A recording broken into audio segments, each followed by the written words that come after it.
van much since we bought it. I drove it the very first day we got it, and then I've had a bit of a block around driving it. Don't know why. I've driven vehicles this big in the past, driven minibuses full of people, and driven up and down mountains in Cyprus on roads I didn't know in a minibus. But for some reason I've got a block. I've developed a block around driving the van, and that's no use to me because I want to be able to go out and take it out on my own without Mark with me. I want to take my granddaughter away. So yesterday I had some eye movement therapy, which I've never had before. A friend of mine is a practitioner, and she did some eye movement therapy with me to try and get to the root of the block, which seems to have worked, because this morning I'm about to jump in the van, go for a drive, and I want to find a bit of a business park or something like that. It's Sunday, so it's quiet, and I just want to spend some time manoeuvring it, reversing it, moving it around small spaces to get over this damn block, whatever it is that's challenging me. So, do you want to join us? Here we go. I just got to clear all the junk out of it first before we can get going.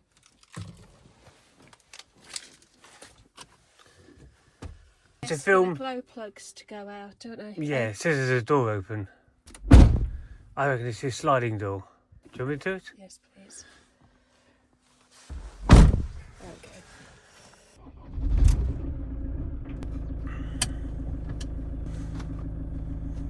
I don't feel I was this nervous the first day I drove it. Well, the first day we bought it. I think I'm overthinking everything. The brakes aren't as sharp as the car, are they? No.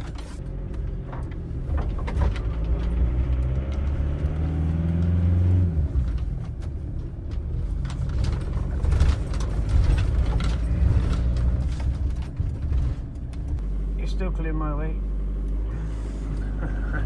So I need to know to pull it much further round, or not as far, because I could see through the side windows.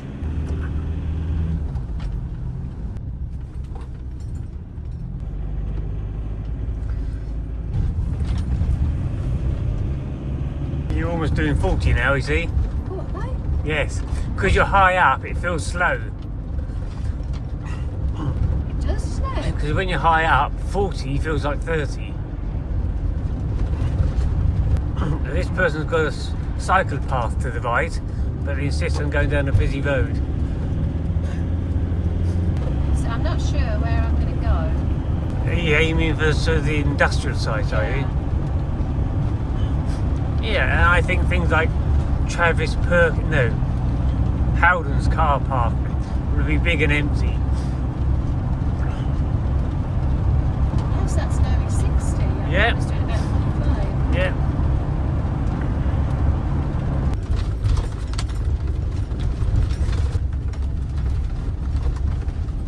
Lumpy bumpy road, this one. What's this here? I think it's like industrial size, but I think it's they've got fences and everything. They've probably got cameras and all sorts. You clear my way.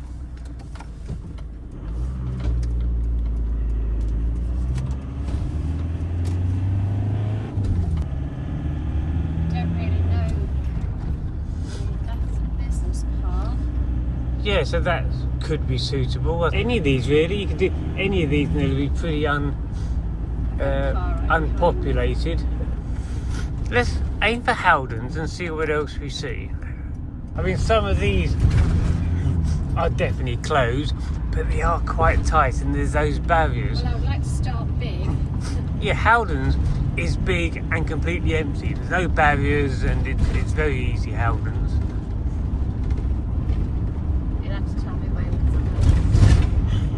It's further down than I was imagining. See where that stripy vehicle ahead is? About there. Right, it's imminently on your left. not this road, but a little bit further, where that N is, the green N. And there we go. Is it this one? Yes, this one here. But yes, here you could sort of try reversing into parking spaces, sort of from 90 degrees, as if there were cars all around you. Right, so what I think I'm going to do is pull out reverse that way, go forwards and try and reverse in, because I've not got anything I can hit here. Yeah, I mean, there's no... Shame you haven't got bollards. We could have, if we, yeah. What you think? No. If you had, Sure if you had bollards, you could put them in things. Say, well, this is going to be a car, so I know if I've got it wrong. But we haven't got bollards. Okay, so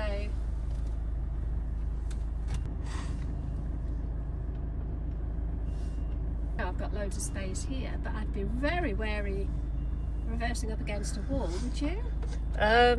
Well, I would err on the side of caution, but at least this has got parking sensors. So as long as you were going slowly and stopped as soon as you got a continuous beep.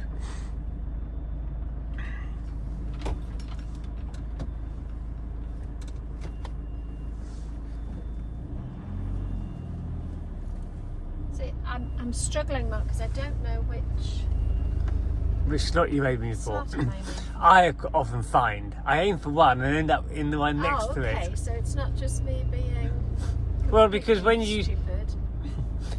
if there were cars there, you'd say, okay, I'm going to go between the blue and the red. But when there are no cars, you lose your point of I'm reference. a little bit on the line that side, and I've got a bit more space over this side. However, at least I'm square.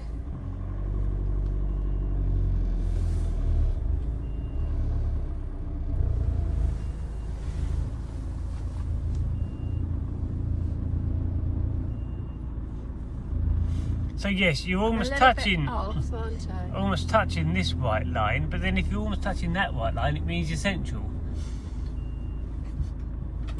Central is what you're aiming for, and if the white lines aren't wide enough for the vehicle, well, as long as you're central, that's all you can Yeah, do. but I'm wonky, aren't I? Okay, so you need to steer to straighten up.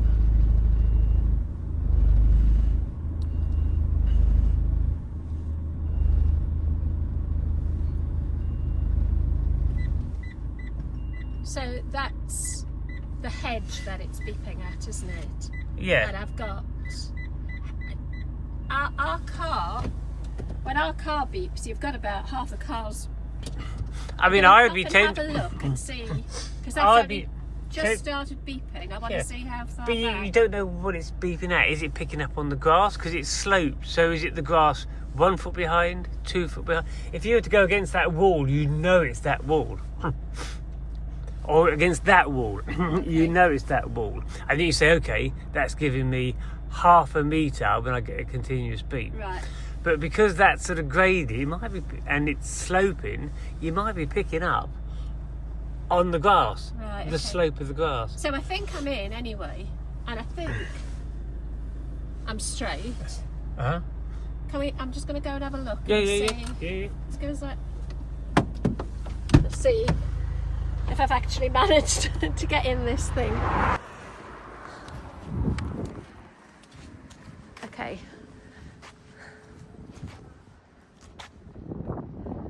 Okay, well that looks not too bad.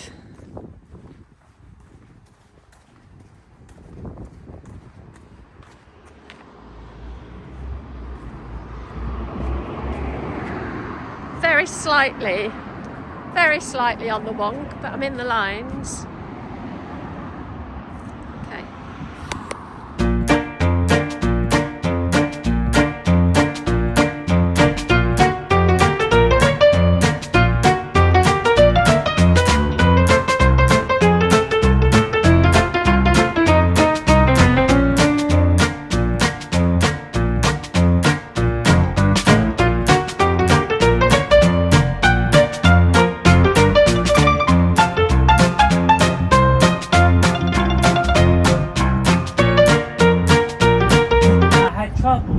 Identifying this shape, but once I recognised that was the corner of my bay, I focused on getting this wheel crossing that corner.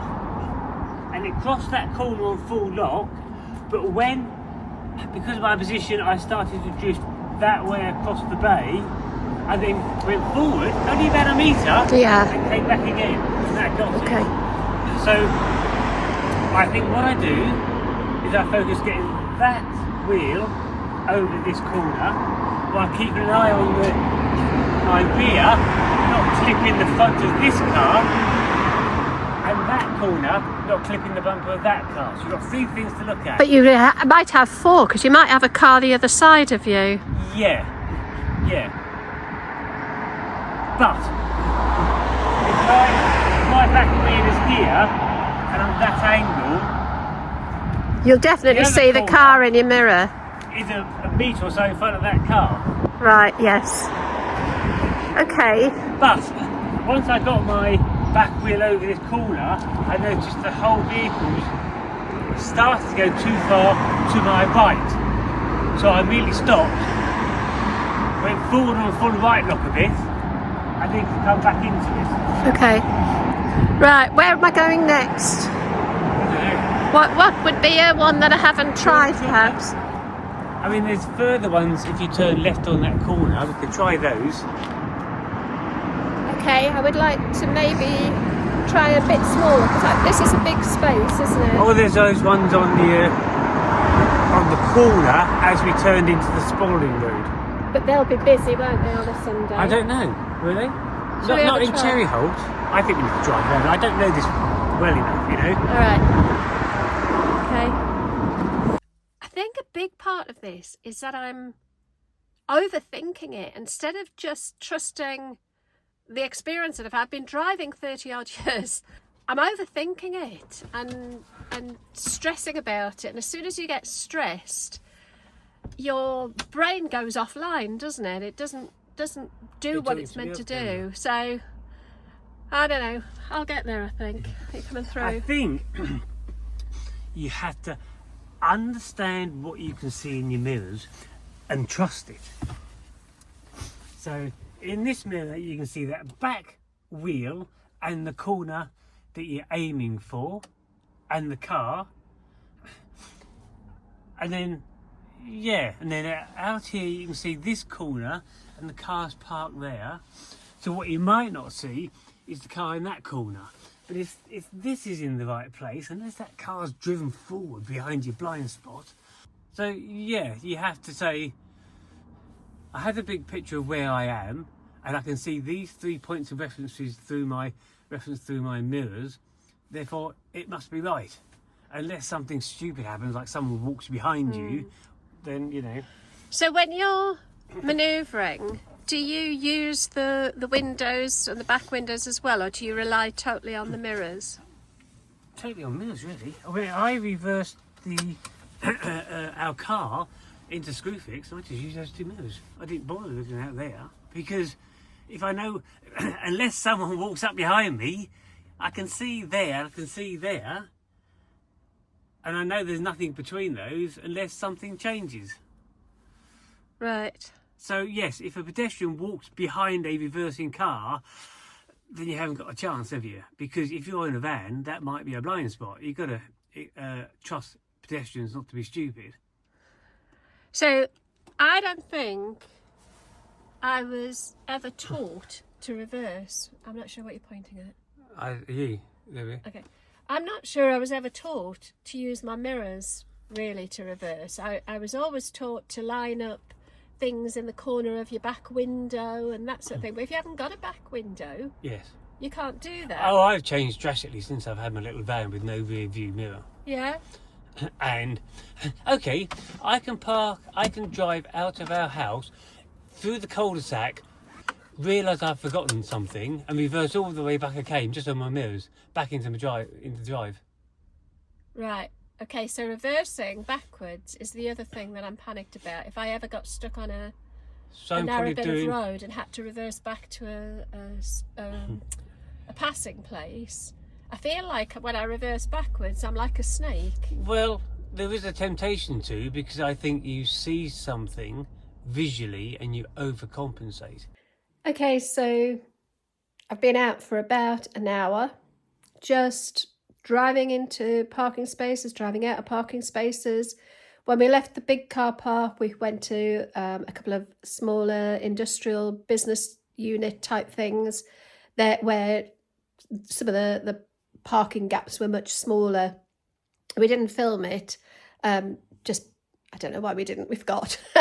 But I feel a lot more confident. I got the van home, reversed it onto our cul-de-sac reversed it onto our driveway. Our driveway isn't the easiest driveway. It's not a nice straightforward one. It's a little bit at a wonky angle. And I guess I'm a bit frustrated really, because I've been driving a lot of years.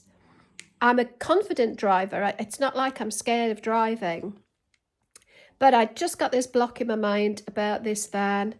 And I've also realised that I don't think I was ever taught how to use my mirrors for manoeuvring. And I've obviously just kind of done it all these years. But actually having a much bigger vehicle, you're relying on your mirrors much more. I realised I just have a skills shortage there. So I think it's just a case of getting out and doing more of this. What I would say is the IEMT, I think it's integrated eye movement therapy or integrated eye movement therapy that I had yesterday with my friend Deborah has, I believe, made a big difference. Now, I don't know, it might be a placebo effect, but I didn't have the anxiety and the panic that I thought I would have and that I have had sort of in the last couple of months at the thought of getting in and driving the van. When I knew I'd arranged with Mark to take me out this morning, I had no anxiety over going and taking the wheel clamp off and the crew clock off and getting the van ready to go. And I had no problem just jumping in and driving it. Yes, I got a little bit stressed about the manoeuvring and the parking, but I think that's more skill rather than mindset.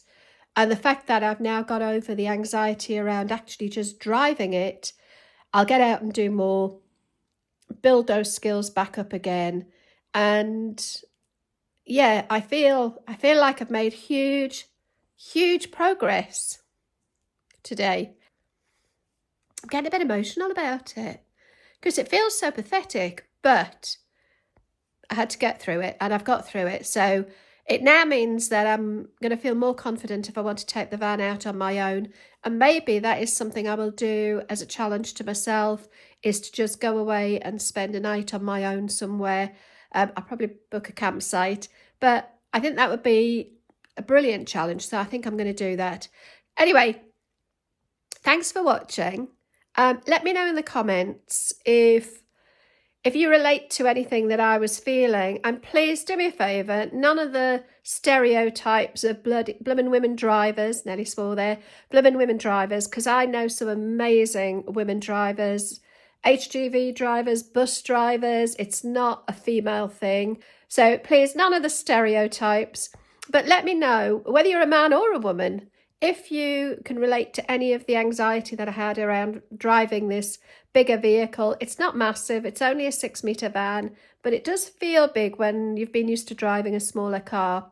So anyway, guys, thank you so much for watching. If you've enjoyed it, do consider giving us a like and a subscribe. Really would appreciate it. And we'll talk to you again very soon. Take care.